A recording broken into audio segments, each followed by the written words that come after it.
BJP కార్యాలయంలో కిషన్ రెడ్డి మాట్లాడుతున్నారు. Live లో చూద్దాం.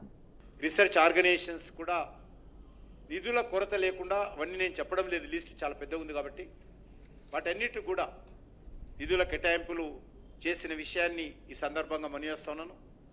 Example ARCI international advanced research centre for powder metallurgy and new materials, ARCI, అదేవిధంగా centre for finger printing and diagnostic CDFD, అదేవిధంగా national institute for animal technology లాంటి కేంద్ర సంస్థలకు, ఈ 3 సంస్థలకు సుమారు 3,000 కోట్ల రూపాయలు ఈ సంవత్సరము పరిశోధన కోసము నిధుల కొరత లేకుండా కేటాయింపులు చేయడం జరిగింది. అంతేకాకుండా ఈరోజు అనేక రకాల ఇతర సంస్థలు ఉన్నాయి. ఈరోజు ఐటీ రంగాన్ని కూడా, ఎందుకంటే దేశంలో కర్ణాటక తర్వాత ఐటీ మనం కీలక పాత్ర పోషిస్తున్నాం.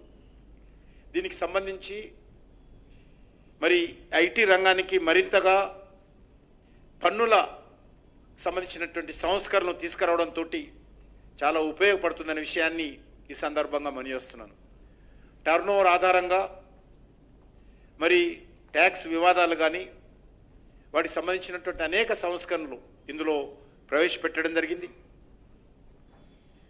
అంతేకాకుండా ఈరోజు డాటా సెంటర్స్ ప్రోత్సాహాన్ని కల్పించేటువంటి దిశగా మనం ముందుకెళ్తా ఉన్నాం. ఈరోజు మన హైదరాబాద్ నగరంలో డాటా సెంటర్స్ చాలా ఉన్నాయి.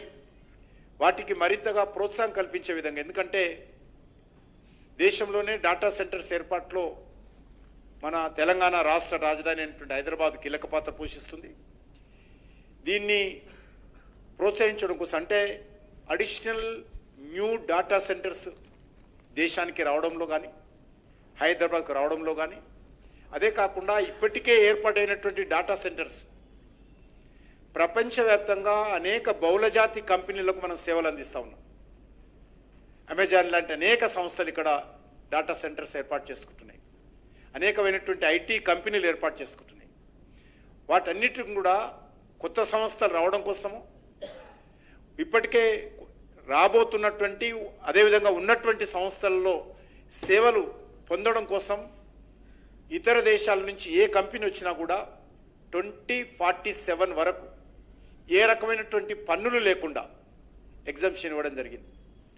ఇది చాలా ఇంపార్టెంట్ సెక్టార్, ఎందుకంటే డాటా సెంటర్స్ రానున్న రోజుల్లో దేశ అభివృద్ధిలో ఉపాధి అవకాశాలు పెంచడంలో ఎంతో ఉపయోగపడతాయనే విషయాన్ని ఈ సందర్భంగా మనవిస్తూ ఉన్నాను.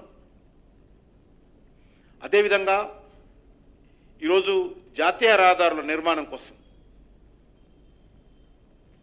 కేంద్ర ప్రభుత్వము గతంలో లాగానే తెలంగాణకి ఈసారి పెద్దపీట వేయడం జరిగింది. ముఖ్యంగా ఆర్మూర్, జగిత్యాల్, మంచిర్యాల్ ప్యాకేజ్ 1 కింద సుమారు 63 కిలోమీటర్ల రోడ్డుకు 2,471 కోట్ల రూపాయలు కేటాయించాం. అదేవిధంగా ఇదే ప్యాకేజీ 2 4 లేన్ రోడ్డు ఆర్మూర్